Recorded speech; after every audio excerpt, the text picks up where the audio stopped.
Regardez autour de vous.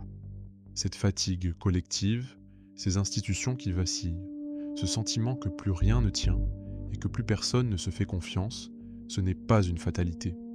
C'est le coup. Le coup caché d'une idéologie qui a confondu mouvement avec progrès, rupture avec émancipation et destruction avec libération. Nos sociétés tenaient à un par des contrats tacites, la confiance entre générations, la continuité entre hier et demain, ce pacte fondateur qui dit « Nous changeons, bien sûr, mais nous gardons ce qui fonctionne, nous protégeons ce qui a fait ses preuves, nous n'improvisons pas la cohésion civile. » Le progressisme radical a déchiré ces contrats, non parce qu'il voulait la justice, cette intention mérite le respect, mais parce qu'il a fait de la pureté idéologique une arme absolue. Et la pureté ne discute pas, elle n'accepte ni le compromis, ni la patience, elle exécute. Résultat, un vide.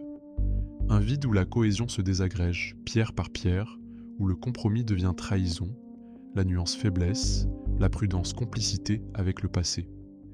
Un vide que le chaos remplit naturellement.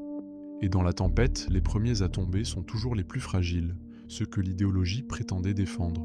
Un contrat social, ça se construit en décennies. Ça se détruit en semaines, en tweets. Quand la réalité des vies cède devant le spectacle de la vertu, les gens ne deviennent pas plus libres. Ils deviennent perdus, désorientés, en colère, et les perdants, dans l'histoire, ne restent jamais silencieux longtemps. Le chaos n'est pas un horizon inévitable, c'est un choix. Celui de remplacer l'architecture lente de l'équilibre par l'incendie rapide de l'indignation. L'une construit, l'autre consume. Alors posons la question que personne ne pose plus.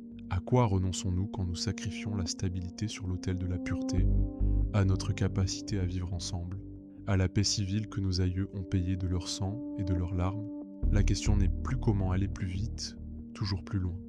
La question est comment reconstruisons-nous avant qu'il ne soit trop tard? Alex Pressman pour Focus Pragma.